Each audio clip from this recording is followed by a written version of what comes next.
No dejes de entrar al bosque. Por C.G. Drews. Capítulo 33.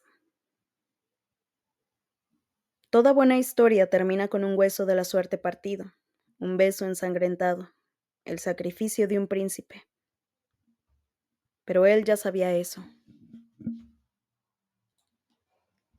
Lo más difícil no era lo que tenía que hacer, sino alejarse de Thomas a medida que las enredaderas envolvían sus muñecas y desgarraban los botones de la que alguna vez había sido una camisa blanca para encontrar el agujero que los monstruos habían hecho en su estómago, que Andrew había hecho, y que era imposible de llenar. Lo más difícil era escuchar cómo Thomas gritaba, cómo el terror lo desarmaba hasta lo más profundo de su ser mientras observaba cómo el bosque se lo comía a él. Pero no tenía otra opción más que partir. Alguien tenía que dejar de contar la historia. La noche deslizó su lengua de tinta sobre el bosque, mientras él caminaba como si quisiera tragarlo por completo. Su peso presionaba su pecho, ahogando sus pulmones y asfixiando cualquier quejido patético que escapara de su garganta ensangrentada. Se tropezó con las raíces anudadas y los arbustos espinosos, pero incluso mientras lo devoraba no sentía nada. Detrás de él, Thomas dejó de gritar. No pienses. No se permitió llorar. No estaba seguro de que pudiera hacerlo con las espinas de las rosas clavadas en la piel tierna debajo de su ojo. Subió a un árbol caído cubierto por hongos bioluminiscentes que parecían latir bajo la luz plateada de la luna. Todo se desarmó debajo de su palma y quedó aferrado a su piel con una carne húmeda y putrefacta. Toda la noche tenía sentido de una manera circular y quebradiza.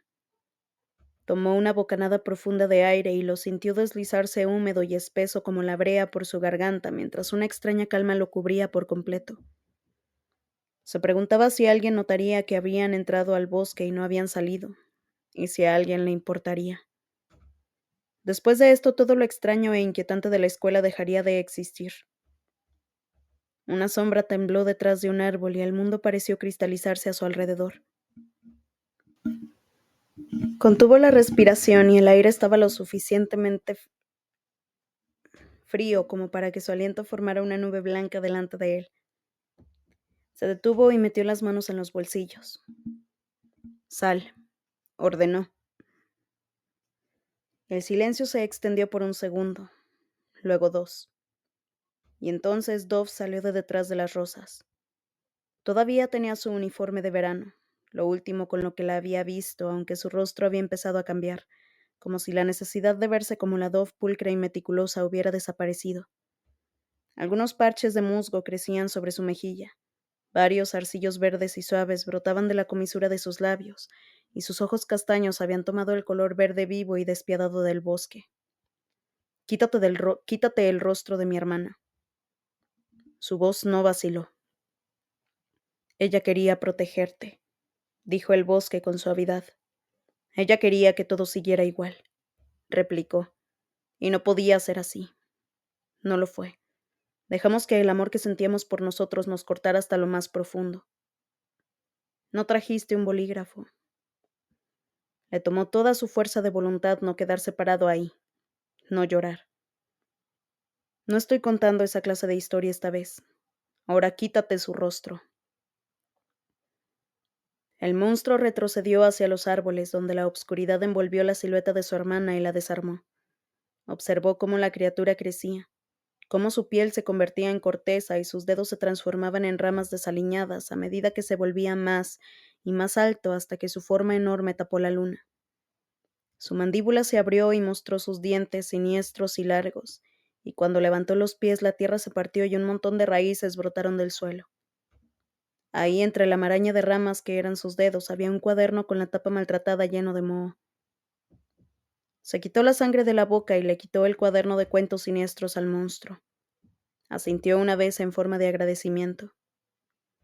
Se adentraron aún más en el bosque, el monstruo enorme y terrible detrás de él, con sus ramas cubiertas por una putrefacción maligna y resbaladiza oculta entre las sombras. Pasó por encima de troncos caídos y dejó que el musgo manchara sus dedos y las rodillas de sus pantalones. Se quitó el saco de su traje y lo dejó caer en el suelo. luego la camisa manchada con tierra y algunas hojas secas. También la dejó sobre un matorral espinoso. De su bolsillo tomó el cúter. Tal como esperaba, el lugar donde se encontraba Salva estaba vacío. Había abandonado su sitio y se había marchado. Había modificado su cuerpo para verse como una chica de cabello rubio, como la miel, y un hombre de plumas suaves. Una parte lejana de él se preguntaba cuánta sangre había absorbido el árbol cuando ella murió, en silencio y sola debajo de su dosel. Acomodó el cuaderno sobre las hojas a sus pies. Luego pasó sus dedos por las hendiduras entre sus costillas desnudas, por las cicatrices de las mordeduras y los arañazos de los monstruos, hasta que su palma quedó extendida sobre su estómago, donde las enredaderas crecían por dentro. Hizo el primer corte lo suficientemente profundo como para encontrar la madera. Sus dedos quedaron llenos de sangre y no sintió otra cosa más que la calidez cobriza que los cubrieron. Empezó a escribir manteniendo la punta de los dedos contra su piel. Las letras ensangrentadas eran algo inestables porque no podía dejar de temblar. El monstruo enterró sus pies de raíces nuevamente en el hueco y se extendió hacia el cielo de la medianoche salpicado con cientos de diamantes rotos. La manera en que lo miraba no era cruel ni vengativa, sino más bien gentil, como si entendiera que había corrido lo más lejos que podía y fuera esperable que estuviera tan agotado.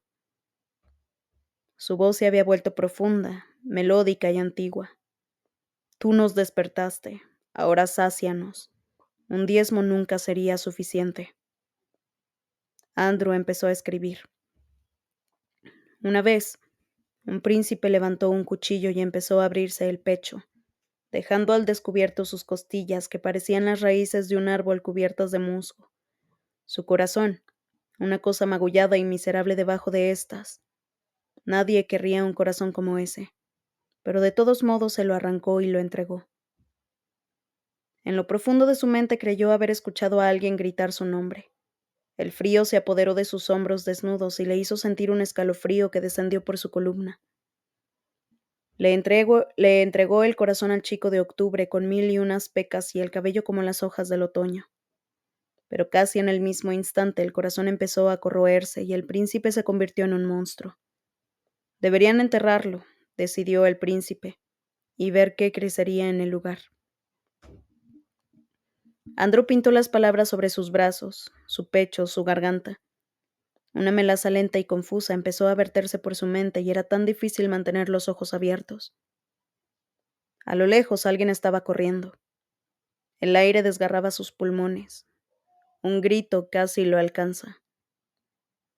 Decidieron enterrar el corazón en las profundidades del bosque, ya que los monstruos eran cosas hambrientas, cosas en las que no se podía confiar. De esta manera, el chico de octubre estaría a salvo. La sangre se deslizaba por el brazo de Andrew y caía sobre su cuaderno. O quizás eran lágrimas que lograban abrirse paso entre las rosas que ocupaban sus ojos. Debajo de la tierra, el corazón creció hasta convertirse en un árbol, y el monstruo vivió entre sus ramas y olvidó que había sido un príncipe. Pero el chico de octubre no se fue.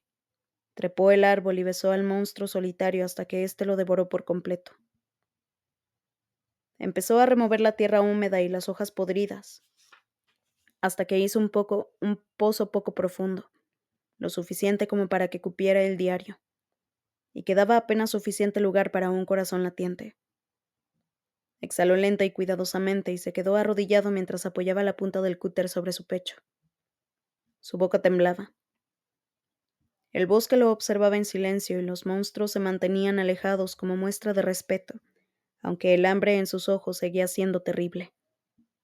Arrancar su corazón era de hecho una cosa tan pequeña.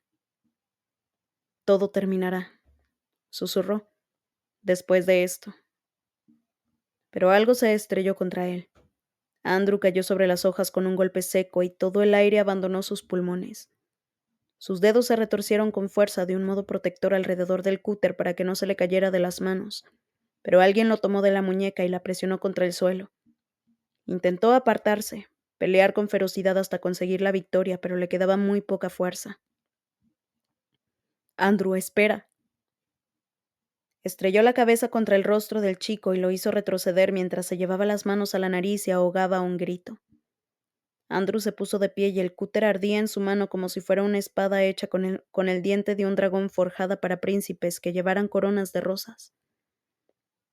Se paró a un lado de Thomas mientras sus costillas se movían de un modo errático, y observó al chico de octubre retorcerse en el suelo con la mano sobre su nariz ensangrentada. El mundo había empezado a iluminarse con un amanecer grisáceo, para el que no estaba listo. Se le estaba acabando el tiempo. Salva extendía sus ramas hacia el cielo, agotando su paciencia.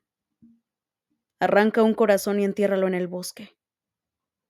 No comprendió que lo había dicho en voz alta hasta que Thomas lo miró con sus ojos hinchados y vidriosos y preguntó: ¿Tiene que ser tu corazón? Lucía arruinado. Su ropa desgarrada y un montón de sangre se filtraba desde docenas de cortes en sus brazos, donde las enredaderas espinosas lo habían retenido. Debió haberse liberado con el hacha y luego debió haber corrido rápido para alcanzarlo a tiempo, porque él también recordaba la historia que Andrew había escrito el verano anterior y había guardado en su bolsillo trasero. Presionó la palma de su mano sobre su ojo sano con tanta fuerza como para hacer que el mundo recobrara su foco. Una luz polvorienta flotaba a su alrededor como polvo de hadas y hacía que los bordes del bosque se vieran sepia y difuminados. Parecía imposible que este bosque los hubiera asustado por tanto tiempo. Thomas se arrodilló y se quedó ahí con una súplica ante el príncipe. Podía deshacer a Andrew si quería. Podía destruirlo con la tierna forma de su boca, pero esperó. Sé que quieren un corazón, comenzó el chico con una voz desgarradora, pero no tiene que ser el tuyo. Los dedos de Andrew rozaron las mejillas hermosas de Thomas, la curva perfecta de su mandíbula y la sangre espesa y pegajosa que caía de su nariz sobre sus labios. Acto seguido envolvió los dedos alrededor de la garganta de Thomas. Así eran ellos, huesos rotos y torcidos, cada uno entrelazado con el otro. Creía que quizás podía amar tanto a alguien que terminabas arruinando a esa persona y luego te arruinabas a ti. Si abres mi pecho, dijo sonando destruido, encontrarás un jardín de putrefacción en lugar de mi corazón. Inclinó la cabeza hacia arriba y miró a Andrew con ternura y ferocidad, lleno de una adoración temeraria. No me importa lo oscuro que sea el mundo para ti. Extenderé mi mano hasta que la encuentres y no te soltaré. Varios ríos de sangre trazaban las muñecas de Andrew y envolvían el cúter. Si ignoraba lo que el bosque exigía, esto nunca acabaría. Los monstruos seguirían atacando y más gente moriría. Ansiaban la culpa y el dolor y los dos chicos que los alimentaban sin descanso. Por eso, en verdad, este momento tenía sentido. Pero solo tienes que saber esto, agregó mientras luchaba por contener las lágrimas. La muerte de Dove fue un accidente. Ella nunca te habría buscado para vengarse. Todo esto es algo tuyo, y tú puedes contar una historia diferente si quieres. Eres fuerte, eres valiente. Poco a poco abrió la camisa sucia de Thomas y dejó al descubierto su piel temblorosa justo arriba de su corazón. Presionó la punta de los dedos sobre la carne cálida. Sintió el latido sangriento y acelerado, caliente, feroz y vivo. No necesitaban dos corazones. Podían compartir el de él incluso si fuera una cosa magullada y triste. Sus costillas se entrelazarían como una celosía para protegerlos de lo peor del mundo, y siempre estarían juntos. Nunca deberían separarse. Entonces, empezó a cortar.